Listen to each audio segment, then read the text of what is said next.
Alright, I'm going to add my first view here, so I go to Structure menu, and I click on the Views option, and now that I'm creating my view, you can see here's the new Views dialog. If I want to show some of the pre-made views, I just click there, and you can see a bunch of views that have been pre-created, but by default it shows up blank, and if I want to click and add a new view, I just do that, and I can enter my blog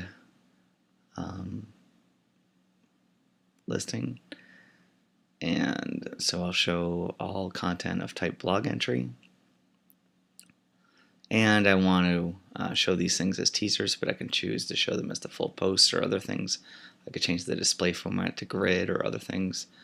I can create a menu link and an RSS feed and add a block so it shows up in my sidebar with 10 items instead of 5. Save it, and here is the blog listing that I created on my site with all the teasers. But I want to go ahead and edit it, so I click on the context menu here, edit view, and now I'm looking at the details of the blog listing in the views editor.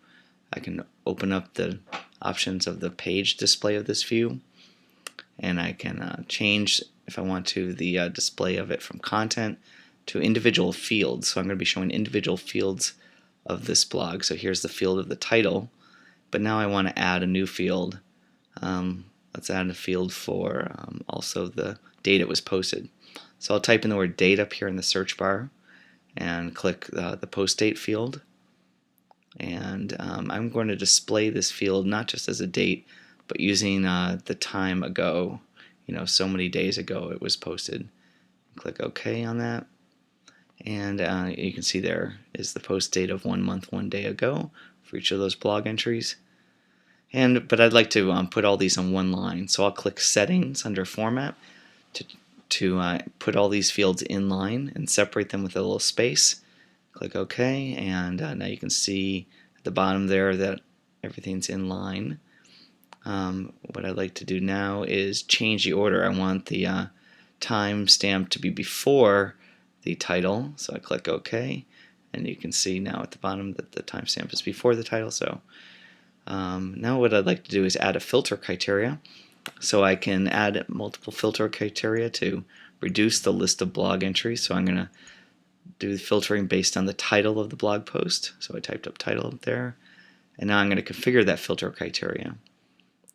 And I'm going to say if the title contains the word gardens, but you know what, I really probably want to actually allow people to change this on the fly themselves in my blog. So I'm going to expose this filter, and now it's going to be exposed to any visitor of my blog. And I'm going to change the label of this filter to blog title and click OK. And because it's an exposed filter now, you can see there's a text box that's going to be in the top of my view. It gives me a little text box field that I can enter a different term to search for and click apply. You can see down at the bottom here I have a pager control. I want to move that from a full-size pager to a mini pager. So I'm going to click mini pager here and OK, and now the pager control at the bottom of the screen is this smaller pager, which just shows one of 2 pages. I can go back and forth. Now why don't I change the access control of this view and limit it by particular roles of users that are logged into my site, and I only want to show this view to the site owner. So this would be restricted and visitors couldn't see the view. Under the advanced settings, you can see there's a bunch of additional settings which I won't go into in this video. And but let's save the view, and so we can see the view here on my site. There's the blog roll down at the bottom, and if I wanted to, I could go into the blog title and change it to Agile. For example, pull up all the posts having to do with Agile on my site, click apply, and there you go.